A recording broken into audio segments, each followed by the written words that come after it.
Assalamualaikum warahmatullahi wabarakatuh. Selamat pagi anak-anak. Ketemu lagi dengan Bapak Yusuf. Nah, hari ini kita masuk di pembelajaran subtema 3 pembelajaran 1. Nah, hari ini Bapak akan memberikan video tentang pembelajaran kita pada hari ini.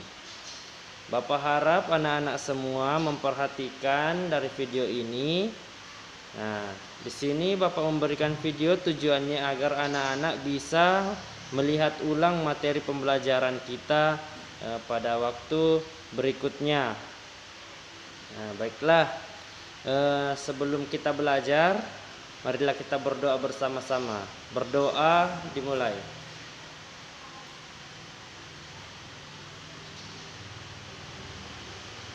Berdoa selesai. Nah, baiklah, Bapak langsung saja masuk di materi pembelajaran kita pada hari ini. Nah, jadi judul subtema pembelajaran kita pada hari ini yaitu perubahan wujud benda. Nah, seperti yang kita ketahui, benda-benda yang berada di sekitar kita itu berbeda-beda. Nah, entah dari segi fisiknya, dari segi bentuknya, dari segi warna. Nah, seperti itu. Jadi bahkan benda yang mirip pun pasti memiliki perbedaan seperti itu. Di sini yang materi pembelajaran pertama yang akan kita bahas yaitu mengenai mencair. Benda yang mencair. Nah, mencair itu apa? Merupakan perubahan wujud zat dan fase padat menjadi cair. Nah, di sini anak-anak pasti pernah melihat es batu, mentega, atau coklat. Nah, benda-benda tersebut merupakan benda yang dapat mencair. Namun benda itu dicairkan dengan cara yang berbeda. Nah, semisal es batu. Es batu dicairkan disimpan di tempat yang terbuka. Nah, sudah mulai cepat mencair. Sedangkan mentega, kalau mentega disimpan di bawah terik matahari atau di atas wadah yang panas melebihi suhu mentega tersebut akan mencair. Begitu juga dengan coklat. Nah, coklat di sini dipanaskan di atas wadah akan mencair. Jadi benda mencair itu walaupun sesamanya bisa mencair, namun cara dan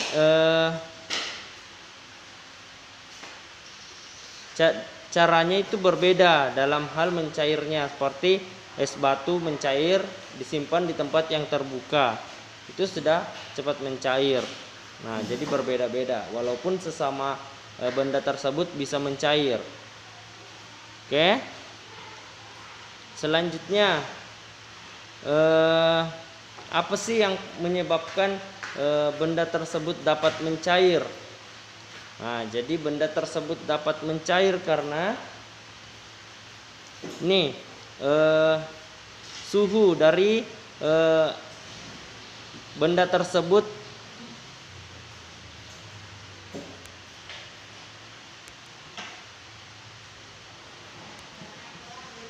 nah, seperti yang Bapak jelaskan tadi, jadi benda-benda mencair itu merupakan perubahan bentuk wujud dari yang padat menjadi cair. Nah, jadi benda-benda tersebut ada banyak, yaitu salah satu contohnya ada seperti gula.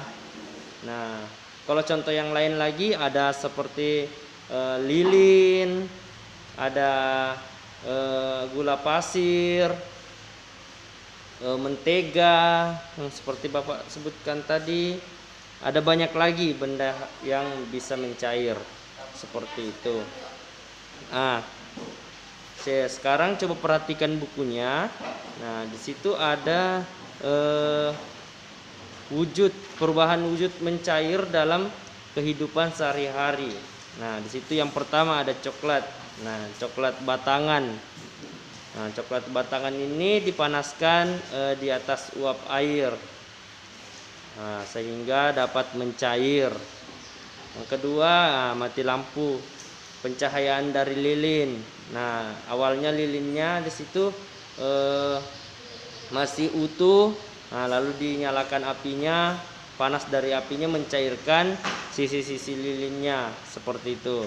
Terus yang ketiga ada gula pasir yang dipanaskan di atas kompor. Nah, oke. Di sini Bapak ada sebuah percobaan. Nah, namun percobaannya ini kita belum bisa mengetahui hasilnya seperti apa. Nah, karena yang namanya percobaan ini harus kita lakukan secara bertatap muka, sehingga kita bisa mengamati secara langsung. Nah, namun di sini kita bahas teorinya dulu. Nah, nanti kalau ada waktu, kita akan melakukan percobaannya seperti itu. Nah, percobaannya yang pertama itu di sini disediakan 3 sendok makan dapur, sendok makan. Nah, lalu disediakan ada mentega, ada coklat batang, dan ada es batu. Nah, masing-masing sendok itu lalu bahannya lagi ada 3 batang lilin. 3 batang lilin dan ada korek api untuk menyalakan lilin tersebut. Nah, untuk cara kerja yang pertama, percobaan yang pertama, semua sendok diisi dengan masing-masing benda tersebut. Sendok pertama diisi dengan mentega, sendok kedua diisi dengan coklat batang, dan sendok ketiga diisi dengan es batu. Lalu lilin disusun berbaris. 3 lilin tersebut disusun, lalu lilin pertama dinyalakan, lilin kedua dinyalakan, dan lilin ketiga dinyalakan menggunakan korek api. Nah, lalu masing-masing sendok tersebut disimpan di atas lilin. Nah, di sini yang kita ingin lihat dari percobaan tersebut, yang ingin kita lihat yaitu apakah benda manakah yang mencair terlebih dahulu, yang proses pencairannya terlebih dahulu. Nah, di sini semua benda dipanaskan, semua benda dilakukan dengan sama, dengan cara itu dipanaskan dengan lilin dan menggunakan sendok.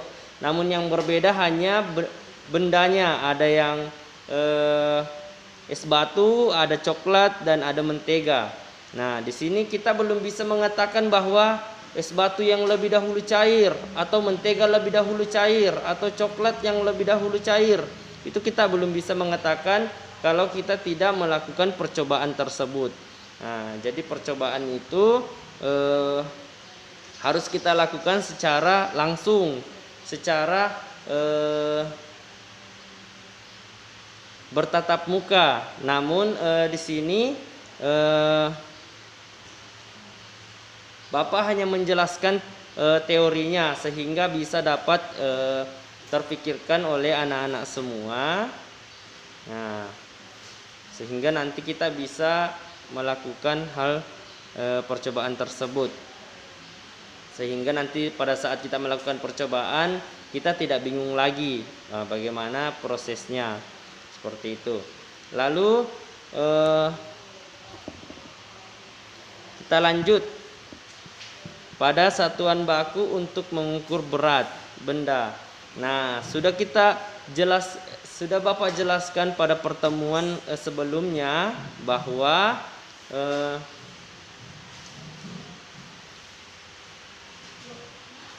yang kita ketahui bahwa setiap di sekeliling kita memiliki benda.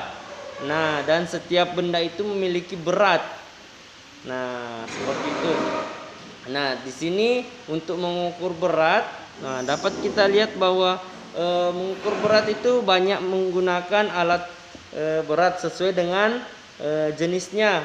Seperti pada pembelajaran kita yang kemarin bahwa ada banyak macam-macam timbangan untuk mengukur berat. Nah, kalau pada bahan makanan ada juga timbangannya. Nah, ini timbangannya untuk bahan makanan bisa menggunakan timbangan duduk atau timbangan gram seperti itu, atau neraca. Nah, mengapa? Karena pada makanan itu, untuk menimbang sebuah bahan makanan itu juga membutuhkan takaran yang harus benar-benar sesuai agar cita rasa dari makanan itu tidak berubah atau sesuai dengan keinginan yang memasak seperti itu. Nah, di sini ada contoh, ada tiga kotak mentega. Yang pertama, kotak pertama yaitu 200 gram mentega. Untuk kotak kedua ada 5 ons. Nah, yang kemarin kita sudah pelajari bahwa 1 kilo sama dengan 10 ons. Nah, 1 ons sama dengan 100 gram. Nah, 1 kilo sama dengan 1000 gram. Nah, situ 5 ons, berarti 5 ons itu sama dengan 500 gram. Nah, yang pertama 200 gram, yang kedua 500 gram, terus yang ketiga ada 1 kilo. Berarti 1 kilo ini ada 1000 gram. Nah, bisa dilihat pada bukunya. Nah, di sini Bapak beri satu contoh, yaitu Ibu memiliki 5000 gram tepung. Nah, kalau 5000 gram tepung berarti ada 5 kilo ya, dan 50 kilo telur. 50 kilo telur. Manakah yang lebih berat antara tepung dan telur? Nah, kalau tadi yang tepung 5000 gram sama dengan 5 kilo dan telur 50 kilo. Ya, jelas yang lebih berat yaitu telur sebanyak 50 kilo. Kalau 50 kilo itu dijadikan ke dalam gram sebanyak 50.000 gram.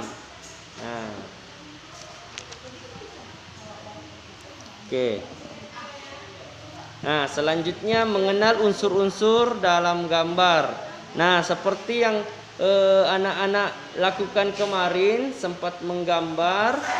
Nah, di dalam menggambar itu tidak hanya mengandalkan warna, tidak hanya mengandalkan bentuk, tidak hanya mengandalkan garis. Nah, jadi di dalam menggambar itu harus sesuai antara garis, bentuk, dan warna, sehingga akan menghasilkan sebuah hasil yang baik, sebuah gambar yang indah, sebuah gambar yang unik. Nah, sebenarnya di dalam menggambar itu ada banyak hal yang bisa kita lakukan, sekreatif kita, sekreatif orang yang menggambar. Nah, namun harus juga diperhatikan bahwa di dalam menggambar ada unsur-unsur yang harus diperhatikan. Entah itu unsur dari garis, dari bentuk, dan merupakan unsur dari warnanya. Harus berpaduan semua antara garis, bentuk, dan warna. Nah, jika di dalam menggambar kita hanya mengandalkan bentuk, nah, namun garisnya tidak sesuai, tidak seimbang. Nah, semisal kita menggambar meja, kalau garisnya tidak sesuai, hanya kita bentuk kotak, namun garisnya tidak sesuai panjang dan lebarnya, maka hasilnya juga akan tidak baik.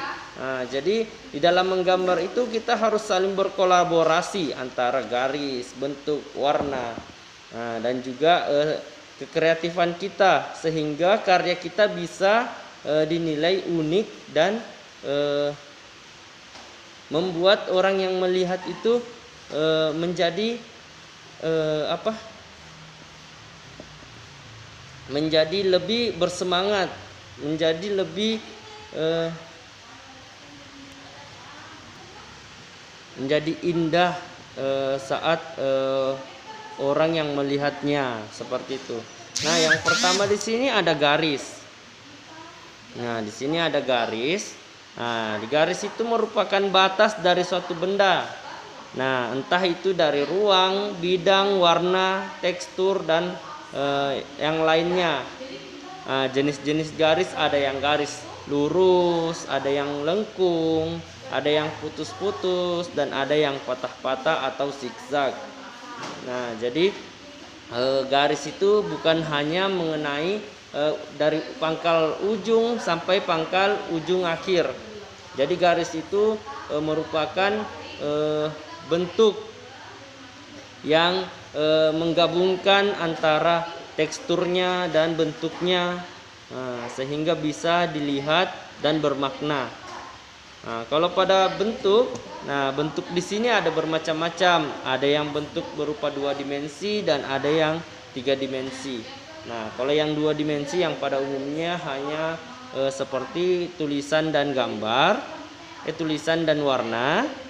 Nah, kalau pada 3 dimensi di sini bisa dilihat bahwa gambar itu terlihat seperti nyata, namun itu merupakan gambar. Nah, seperti itu.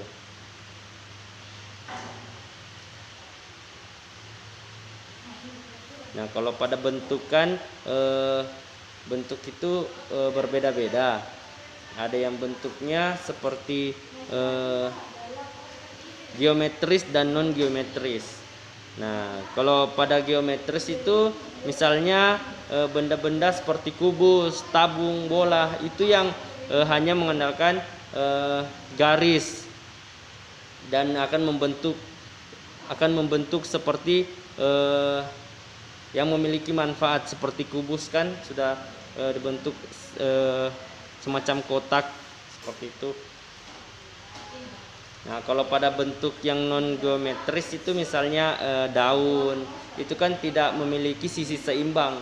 Nah, seperti yang Bapak katakan tadi bahwa dalam hal menggaris itu tidak hanya dari ujung pangkal ke ujung pangkal akhir, namun memiliki makna bentuk. Nah, seperti kalau daun kan daun tidak seimbang antara sisi kirinya dan sisi kanannya.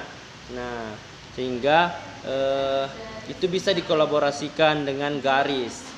Nah, garis melengkung, namun tidak sesuai karena setiap daun itu tidak memiliki bentuk yang sama.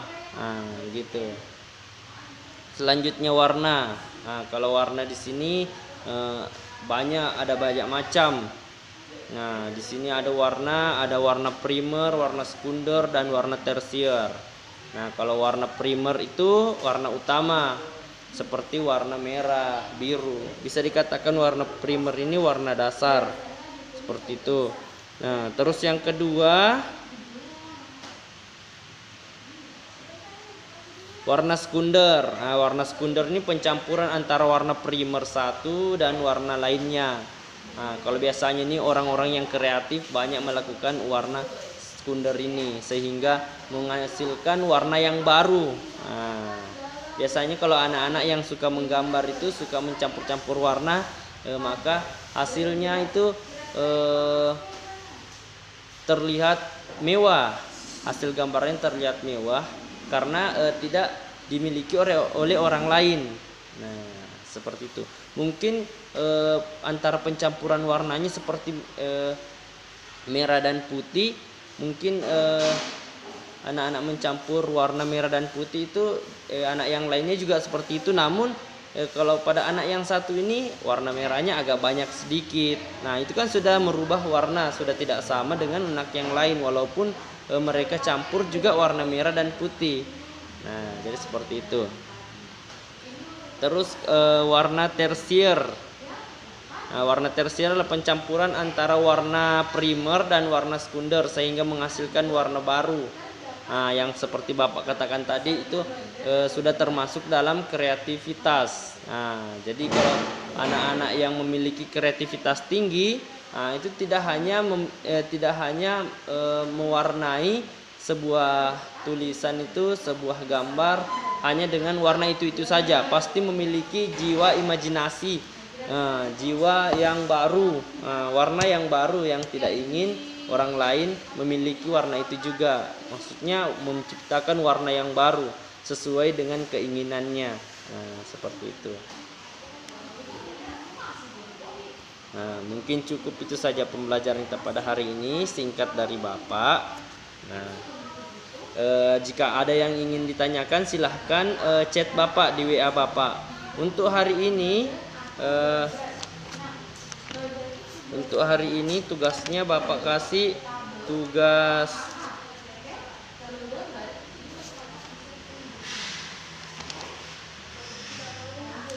tugas SBDP mengenai yang garis bentuk warna tadi.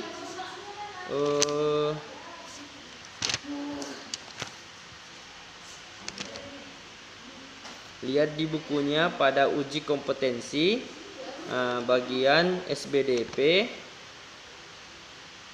SBDP itu dikerjakan poin A dan B, lalu kirim di WA Bapak Yusuf. Oke.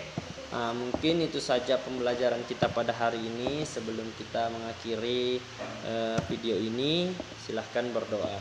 Doa dimulai.